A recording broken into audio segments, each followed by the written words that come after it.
దోశ మనం పిండి రుబ్బుకున్నాం, ఇలా అవుతుంది, దోశ పిండిలాగా అవుతుంది. ఇది ఇప్పుడు కొద్దిగా వాటర్ వేసేసుకొని పప్పు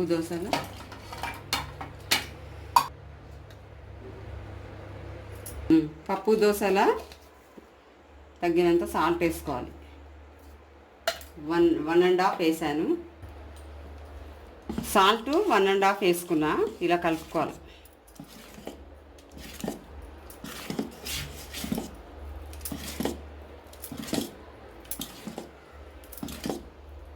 కారం,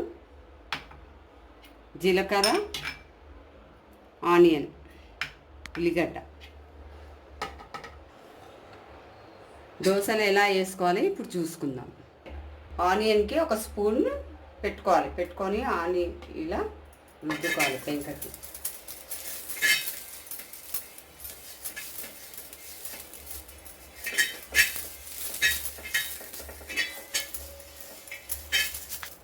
రుద్దుకనుక దోశ వేసుకోవాలి.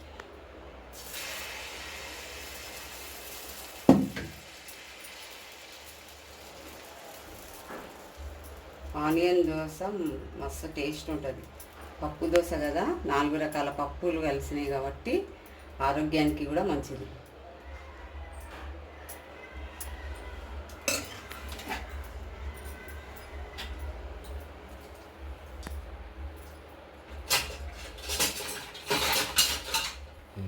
సైడ్లో ఆయిల్ పోసుకోవాలి.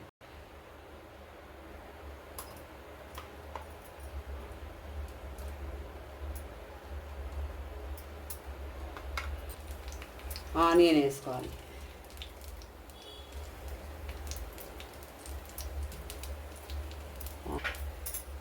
జీలకర్ర,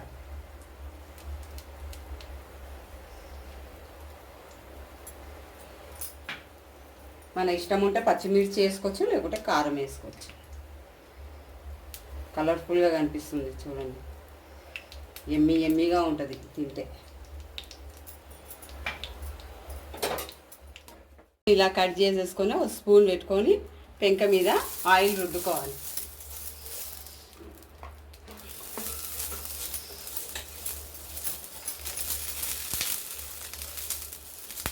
రౌండ్గా మంచి ఆయిల్ రుద్దేసి దాని తర్వాత దోశ వేసుకోవాలి.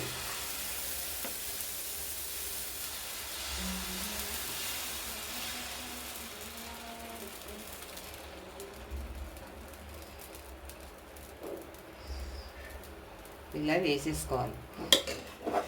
వేసుకున్నాక ఒక స్పూన్ తీసుకొని సైడ్లలో ఆయిల్ వేసేసుకోవాలి.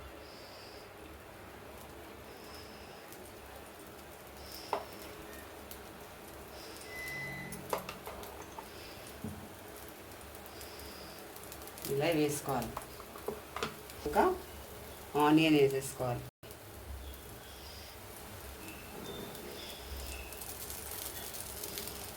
ఆనియన్ వేసుకున్నాక జీలకర్ర వేసుకోవాలి. జీలకర్ర వేసుకుంటే అరుగుదల తొందరగా అరుగుతుంది.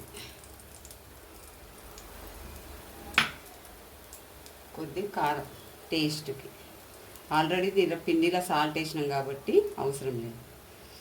సాల్ట్, కారం వేసేసుకోవాలి.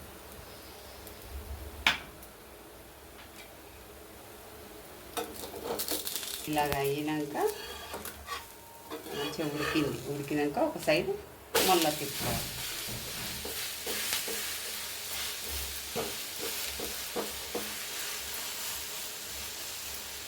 ప్లెయిన్ దోశ కూడా వేసుకోవచ్చు. నేనైతే ఆనియన్ దోశ వేస్తున్నాను.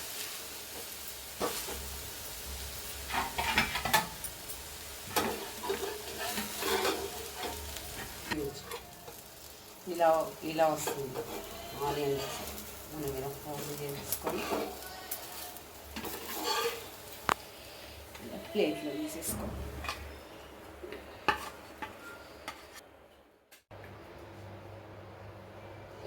పప్పు దోశ రెడీ అయ్యింది. చూడండి ఎంత బాగుందో. తింటుంటే టేస్ట్ మస్తు వస్తుంది.